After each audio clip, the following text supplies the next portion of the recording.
Leading Ideas Talks podcast is brought to you by the Lewis Center for Church Leadership of Wesley Theological Seminary in Washington, D.C. Subscribe free to our weekly e-newsletter, Leading Ideas, at churchleadership.com/leadingideas. Leading Ideas Talks is also brought to you by LPLI, a confidential online 360-degree leadership assessment instrument. LPLI is designed to help those working in the church identify individual strengths and weaknesses so they may improve their ministry effectiveness. LPLI is available in both pastor and church staff versions. Learn more at lpli.org.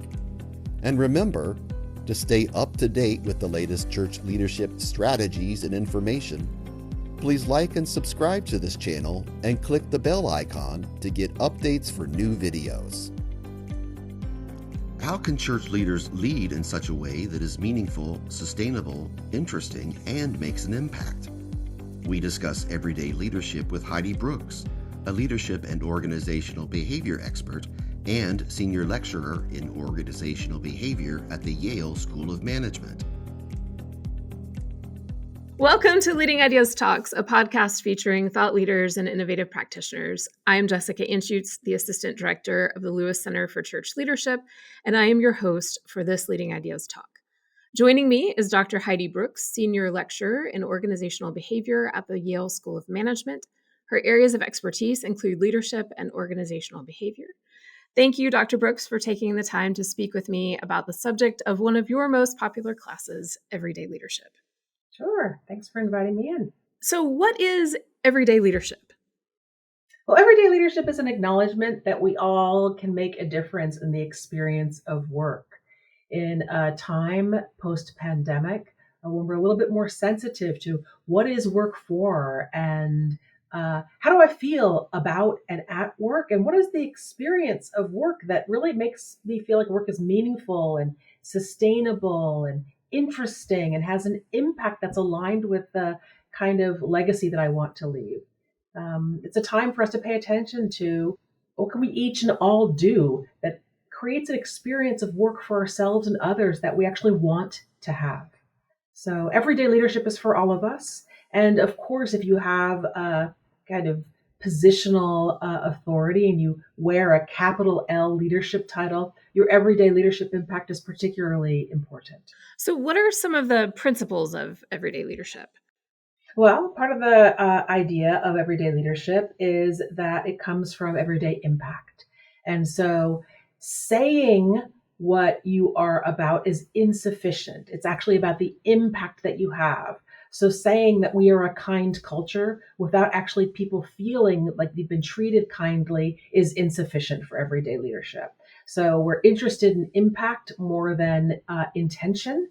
And we're interested in being able to live into our aspirations from a perspective of what is the actual experience that people are having, and closing the gap between our aspirations for who we want to be and how we actually show up and experience work. So our audience is primarily church leaders, clergy, and laity. How would you advise them to think about their impact or to become more aware of their impact? Well, one of the things to do, I think, is to get curious about what impact do you want to have? What are the values and principles and hopes that you have for your legacy as it lands today? Right. So if you want to be someone whom people feel listened to around, is getting clear about that. And then secondly, getting some information about whether that's actually happening or not. And so it's a little bit of the proof is in the pudding, but you need information. Your leadership is not in your statements about your leadership. It's actually in people's experience of it. So it involves getting some feedback and engaging in some inquiry about how people experience you. So simple questions like, do people want to be led by you? It's a simple ask. It's a hard question to get really engaged in from a place of real transparency and intrigue. It's a little bit of a provocative way to ask, but at the heart of it, it's like is a very important question, which is that do people feel drawn to you? Is there something that you're up to in the way that you open space and create a conversation and invite people to follow you that's compelling and intriguing? And if so, what is that? And can you do more of that? And if not, what's going on? Can you get curious about that? I appreciate your emphasis on curiosity. And how might leaders be more curious? Well, I mean, I think curiosity is based in this, another kind of principle by which I kind of lead and advise and make this work real is that we follow what we're interested in. So a lot of this work is based on a fundamental learning orientation that everyday leadership is in some ways about, can we learn our way towards and into a future that we're interested in participating in? And that learning needs to be directed by the stakeholders, asking the question of what am I genuinely interested in? What do I want to pursue? And letting that interest, that yearning for a future that you're interested in creating, guide your actions is a fundamental orientation. So I mean, unless for some reason you are devoid of all curiosity of all things, which is very unlikely with your group and the people who might be listening to this, you're interested in things. And so let yourself be interested, not in what you're supposed to be interested in, but what you're actually interested in. So following the bouncing ball of your intrigue, even if it's kind of off plan, because sometimes we're actually interested in things that are not on the agenda, so students find themselves in math class and interested in art, right? So what do you do, right? We're not always convenient for our own agenda. So even listening to that, letting yourself be interested in what you're actually interested in, rather than being on the should plan, breaking some of your own rules, because we can sustain interest when we actually are able to listen to our own interests. And sometimes interest looks like a cognitive, like, oh, I'm interested in that. Sometimes it looks like you're agitated or bothered by something. That's actually a sign of interest. Sometimes it's you're annoyed by someone's behavior, right? Why? Because there might be a value or principle behind it that, yes, is agitating you because it's being breached, but it's also interesting to you.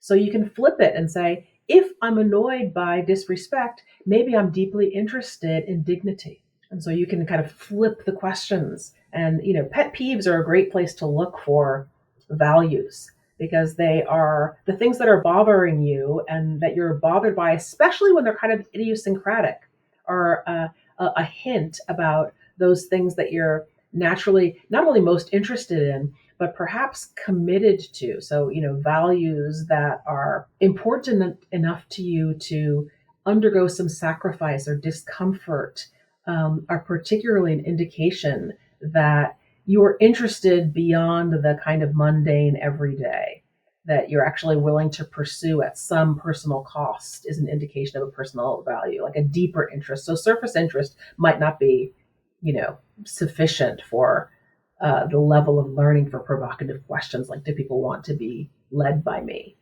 Because this work can be challenging and difficult and kind of in your face when you really get to the heart of it. I appreciate you naming pet peeves, because I think all people in leadership encounter those, and approaching them with a spirit of curiosity rather than a spirit of annoyance can lead to greater productivity for sure. Yeah, and more, for like deeper yearning. Follow that. See if you can get in touch with what you're yearning for. Yearning sits right next to learning, right? And so getting involved with your own interest. I really trust humans to be interested in things that are worth following for hope for humanity. It's very different than a defensive energy. Absolutely. And more life-giving. When I teach the Everyday Leadership course, we start with an invitation to just kind of notice your daily activities and start to do this kind of very bald differentiation of what things were enlivening and what things were depleting. And then to understand Why? And were they depleting to you personally or depleting to some stakeholder group that you care about? That's a great distinction. I've heard you talk about moments that matter and how these moments happen in the midst of our everyday lives. So, how can church leaders approach everyday experiences so that they are moments that matter? Yeah. Oh, well, so you asked me to talk about the principles. I'm not doing a very thorough job with that, but we are getting to them. So, moment by moment, they will reveal themselves. So we gotten to impact. We've gotten to kind of values based curiosity and yearning. And now we're starting to talk about micro moments and moments that matter. So where we tend to think about leadership in large, grandiose scope with a capital L about positional authority, what I'm trying to do with everyday leadership is also talk about moments that matter that are in our everyday. That if we have a tendency to make leadership about legacy, and I do think it's about legacy. I've already talked about legacy. We also need to be about what we're about in the smaller moments. So there are ways in which when we send emails, greet people in the hallways, open a meeting, introduce a person. These are all actually micro moments of leadership. Why are they micro moments of leadership? Because the way that we build our impact, the way that we build our relationship, the way that we become known, the way that we let ourselves be known, reveals itself not only in the big stage moments when you are on, but also in the smaller moments when people are getting to know you. And those moments also matter and accumulate into how people experience your leadership. And so these micro moments, and some of them are typical, like the ones that I just named, and some of them are more idiosyncratic to the way that you lead and the way that your work is shaped. And so those I consider everyday junctures. And so some of those are more particular. People talk about water coolers. I don't even know if people have water coolers these days. That's a kind of like everyday juncture where you actually tend to have a lot of interactions. And so what are the everyday junctures? For me, it's a podium in the classroom. So a lot of students wind up talking with me kind of casually before or after class, or in an advisory before we're really in kind of advisory mode and engaged in an official kind of delivery, or kind of formally structured event. There's a lot of back and forth about how we're going to act on the aspirations that the client has for themselves. And those are all everyday leadership moments for me.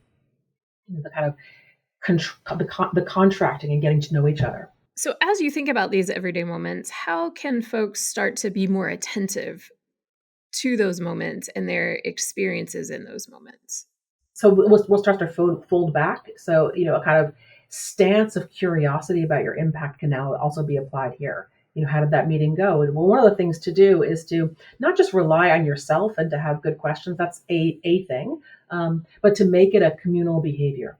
So that if you can make it a norm that you ask, what was that meeting like for people? It helps people to pay attention. So it's collective curiosity. So curiosity isn't just an individual phenomenon, but it's a norm in your group. Then you have socialized behaviors that become more of your organizational culture that both typify your personal leadership, but also become the way that the community expects us to behave.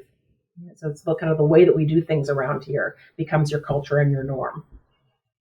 That becomes a little bit more powerful. I tend to think that groups are more powerful than individuals because we're so social. So that if you can make what you care about a social norm, a lot of everyday leadership isn't individual; it's actually collective. So here we have another kind of invitation to think not only about ourselves but about our collective leadership. And certainly for church leadership, that ministry is done in community. Yeah. So what you might think of at the end of the day, leadership begets leadership. That particularly that's true, I think, of everyday leadership. And I think this is particularly true of a community that's healthy. It's a kind of, I think, provocative statement. What does it mean to be a healthy community? I think a healthy community promotes leaders that uh, are good for a set of values that this community wants to lift up, um, rather than kind of um, very individualistic orientation. A community that really winds up very oriented towards certain individuals. I worry about that, the leadership, the collective leadership vibe in that collection of people. And of course, there are some positional responsibilities that have to be upheld by people, just for, at least for clarity and for division of labor. So I'm not arguing against structural components, but I am raising up the question of what is a healthy and effective collective leadership. And I think part of what we see is that it raises up and welcomes leadership that works from lots of different quadrants. I really appreciate your group approach to leadership, because so often I think leaders view themselves as an individual, which is important, but not also how they relate to the whole. And I think that's an old paradigm that we need to grow ourselves out of. Leadership is not about the leader. Leadership is actually about the group, and it's about all of us. It comes through the leader, but it's not about the leader. And so our, very heroic, individualistic mindsets really set us in the wrong direction. And a lot of our practices and teaching and learning about leadership has been too individualized. And so leadership is really about groups and social processes. So how might leaders begin to take on more of this sort of group perspective? Are there steps that you would encourage them to take, or particular things you would encourage them to focus on? Curiosity is related to reflection. So the bigger picture on curiosity is reflective practice. So are we looking at what we've experienced, what we've created, what we've done, how we've behaved, the impact that we've had from a place of reflection? And I think that's most powerfully done as a group practice. So some collaborative reflection, which has deep origins in a kind of spiritual basis. Can we collaboratively reflect on who we intend to be and how that's going? Now, what helps that process tremendously is voice, really creating an environment where people actually can say what they've experienced, and that it becomes discussable, some sense of psychological safety. Amy Edmondson's been doing, of course, a lot of work in this arena, that we can not only ask the question, but listen to what people have to say in response in a way that creates a norm of reflecting collaboratively that in itself is a positive experience of our community, right? And so some people think getting feedback is about an anonymous survey, and I guess you can get feedback from an anonymous survey, but I'm really talking about creating a more courageous dynamic in our communities where we can make discussable some of the kind of edgy material that might be 10% out of our collective comfort zone, but our avoidance practices of difficult conversation are only making our worlds smaller and keeping us away from the information that we need to be able to create a future that is more robust and rigorous and responsive to the dilemmas that we have today. And we have to learn our way forward. So, the kind of existential, or one might say in this audience, kind of spiritual crisis that we have about being human well in a very confusing and confused world needs us to meet it with openness and courage and collective reflection that opens up some possibility of our experimenting and learning our way forward. And so we may not know the answers. And so that's why we partly need a kind of reflection process that allows us to be curious together and then to experiment together. And very importantly, next step, to fail together, And when we have some, failure that's worth it because we're experimenting in the direction of our values, then, and we can hold that kind of failure with dignity and honor because it was worthy failure. It's kind of like when you innovate, when you're trying something new, there's going to be failure because you're trying new things. And so if we cannot let that be fatal, then we might be able to discover what's possible and the edges of what's possible. And sometimes it's taking that first initial step of taking the risk. And then staying around for it to clean up. Right. So risk taking and recovery go hand in hand. They're fundamental everyday leadership skills, individually and collectively. So ask hard questions, ask easy questions, sure, but that easy questions are easy. Asking the hard questions is really where you wind up needing your everyday leadership skills, which have a lot to do with reflection and, driving towards yearning and values and staying around to kind of listen, encouraging voice, listening to people with responsiveness in terms of the impact of those conversations, and like letting it be a process rather than a problem to solve and to check the box. I think the reflection piece is really important and something that I found when I was engaged in full-time ministry on a regular basis. Churches had their routines, their patterns, their annual events, but there was never any sort of evaluation or reflection about what went well, what didn't go so well, how might we do this differently in the future, what did we learn in doing this. It'd be amazing if church leaders could ask those kind of questions, right? And then let us have the attendant crises of not getting answers that we want, because actually I think churches and church leaders actually have at least conceptually at their fingertips some of the tools to be able to be imperfect and still pursue a life worth living. I get more worried when church leaders need it to look good, and or go with simple solutions. We're having like pretty fundamental challenges in being human well. We're just fundamentally confused about what does this mean? Can the children have enough food and education? Can we not be at war? It's getting pretty base here. Right. Can we love thy neighbor? Like, I would say we are failing on really fundamental dimensions, and I'm not sure that other leadership disciplines are as well positioned to answer the fundamental existential crisis about what it means to be human well as our church leaders. We need spiritual leaders to be asking and answering the questions right now. And it's hard to do that conceptually if the practices of the way that you run your congregations and your gatherings don't reflect an integrity of the practice. So it's not just at the pulpit in sermons, it's also in the way that you have an everyday interaction with your congregants.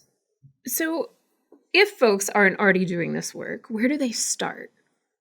Gosh, it would be amazing if they created some learning circles in their in their spaces.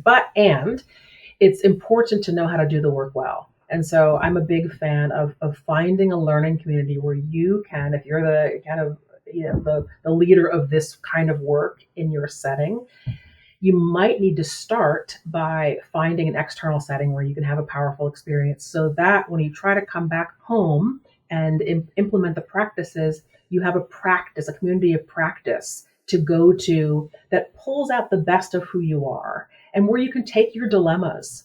One of the most common questions is, well, I behaved differently and people didn't know what to do with that. So how do I, I'm kind of they expect me to be the same. And so when I came back talking about reflective practice here and now and getting some feedback, they were so shocked about my behaving differently that I wasn't quite sure what to do. So it's important to have a community of practice to take your questions, and also that anchors you in a place that is inspired by your future self. What do you want for your community, yourself, your people, your family? And let that vision of the future inspire a set of behaviors that will take you in that direction. People are often inspired by current behaviors or tethered by current behaviors. Like, I have to be who I have been.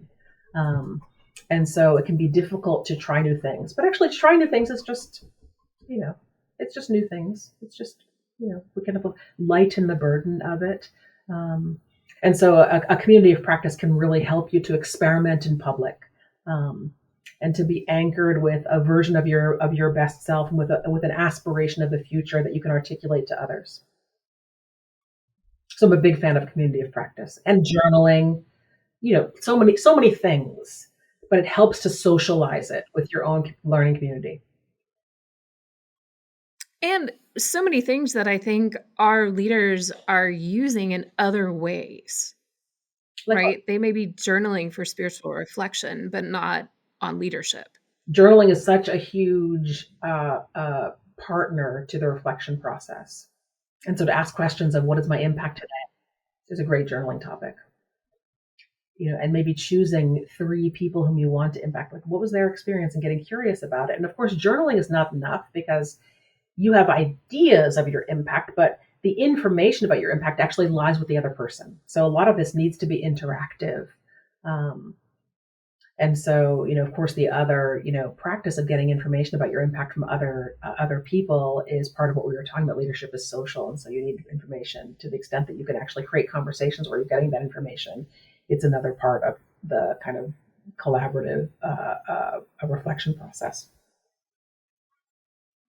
And so what I teach, and part of what I'm doing at Yale, is setting up these learning environments that raise up a more courageous community, where more of these everyday interactive dynamics are become normative. And of course, groups have to learn to do this together. They have to learn to make it okay, to create enough sense of connection and collective shared purpose, and ways of enacting it for a courageous community to have enough psychological safety and commitment to that purpose to pursue kind of awkward conversations. It's not like, hard conversations become not hard. You just become more skilled at holding them collectively.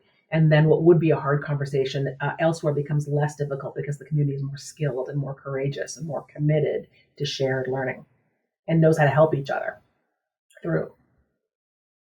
Are there resources that you would recommend for folks who want to engage in these hard conversations? I'm hoping that my podcast, which is called Learning Through Experience, is a resource.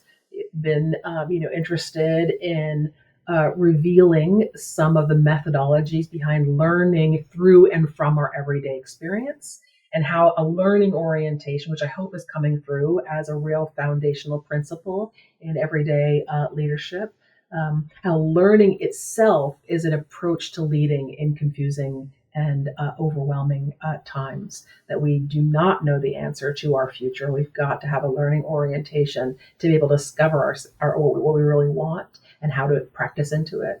I think I'm a real fan of some particular work. I've already mentioned the name of Amy Edmondson, and so her most recent book on intelligent failure, I think, is highly relevant to what we're talking about. And there's just so many things out there that you've already mentioned. The journaling as an individual practice, being able to be part of a group that actually encourages thought, and encourages collaborative reflection. I would love to see church leaders start these things up. You can come and do some learning at Yale in the programs that I teach. We have a facilitator community that people can apply to be part of, and hopefully some more things on the way. So keep an eye out for what we're doing and what I'm doing at Yale in the program that I lead. I am so grateful for this time today and for the work that you're doing and your willingness to share your work with our leaders. As we wrap up our time together, what would your hope be for folks who are listening to this podcast? Yeah, I hope that people are hearing what I think is actually one of the best things about leading, which is to find other leaders who share your aspirations for learning our way into a world that's more enlivening for each of us and for all of us, and how actually finding those other leaders and sharing with them a process of learning about how to lead in a confused and overwhelmed world is in itself pretty enlivening for people who really care about this. I think we need company on the journey.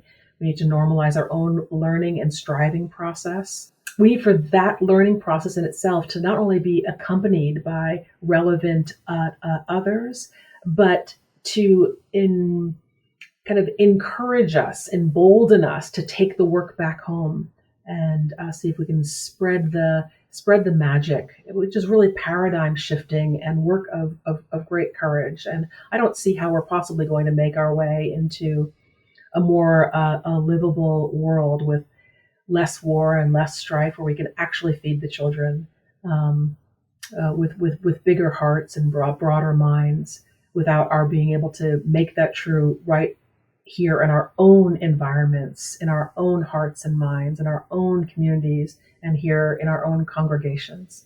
And so make it real in your world.